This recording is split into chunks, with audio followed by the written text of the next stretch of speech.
Morning, welcome to a new week. Yeah, so I'm back at my job today. I think I'm just going to do a few hours and then head home because I'm so far behind with everything else that yeah, I just need to have a few hours catching up. I'm so tired. I worked till about 11 o'clock last night, just trying to catch up after last week.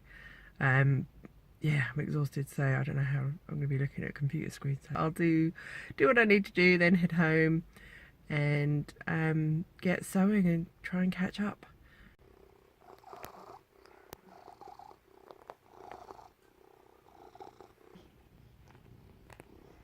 Mornings with this boy. This happens every morning.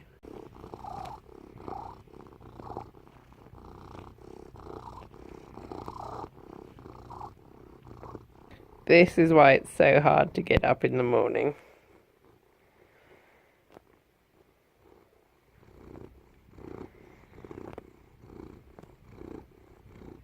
Hey, so it is Friday again already. This week was another week that hasn't gone to plan. So I was at work on Monday morning and I started sneezing and I couldn't stop and I got really sick really quickly. I don't know where it came from, it just came out of the blue. So I ended up coming home at lunchtime and going to bed. I slept all day Tuesday. I felt really lousy, really lousy. I thought I was in for the long haul of illness, which is, yeah, not fair. Really not fair. I've got too much to do.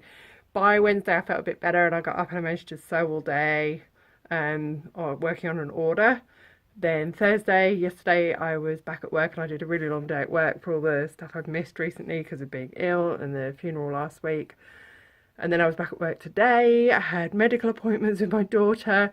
So I've literally just been sewing for an hour, finishing off a dress that's ready for a fitting tomorrow morning for a client. And now I'm so tired, I'm going to call it a night and I'm going to head to Olac, which is my favourite vegan restaurant, and have a big, delicious vegan dinner. So I love it, absolutely love it. Oh, and I got some fabric delivered. Let me show you this. Remember that beautiful silver fabric I got last week? I thought it was on ivory mesh, but it wasn't. It was on a sort of nude mesh. So I ordered the ivory version and it's here already. It's a slightly different sequin design. Oh, but it's just amazing. It looks like freshly fallen snow or crystals, or it's so sparkly and it's so beautiful. But it's got this beautiful sort of crisscross design running through it. And then these gorgeous patterns at either end of it.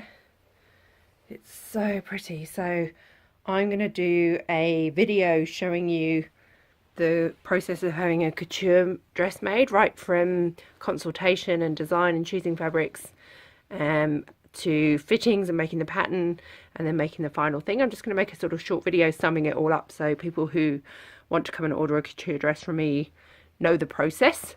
And I'm going to use this lace to do it. So I'm going to find a friend who's willing to come and model for me and be my fake client for the purposes of the video and the photos to show you all what happens when you order a dress from me. As you know, if you've watched my vlogs before, you'll know that I love a gin and tonic. And today I've been trying ink gin, which comes, this isn't the colour of the bottle, this is the colour of the gin. It's this amazing deep indigo colour. It's made with the butterfly pea and it changes colour when you add tonic water. So I'm going to pour, my handy helper is going to pour off some into a glass for me with over some ice. And you can see, look at the colour of it. Oh, it's so pretty. And then watch what happens when we add some tonic water. It has this most beautiful pinky lavender colour and it tastes amazing. If you like gin and tonic, I can totally recommend trying this. It's the butterfly pea that makes it this colour. All natural. How cool is that? Isn't nature amazing?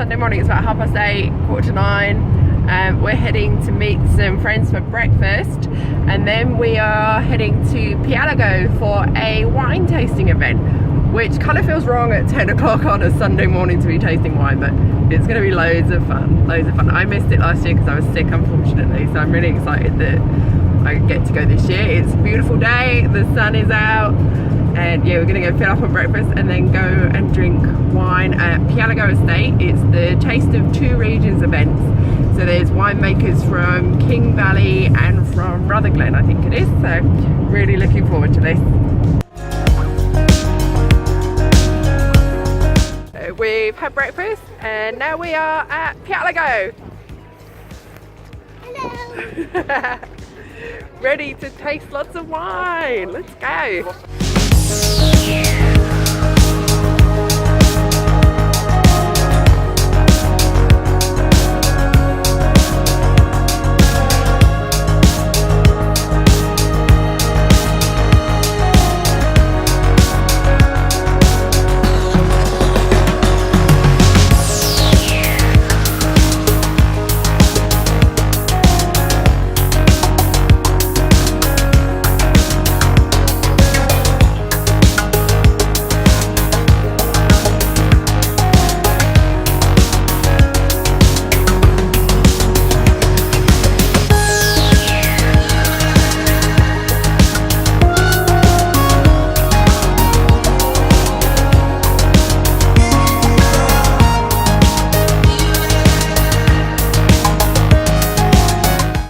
So we're in, we've got our glasses, and we're in the room with all the winemakers ready to taste some wine.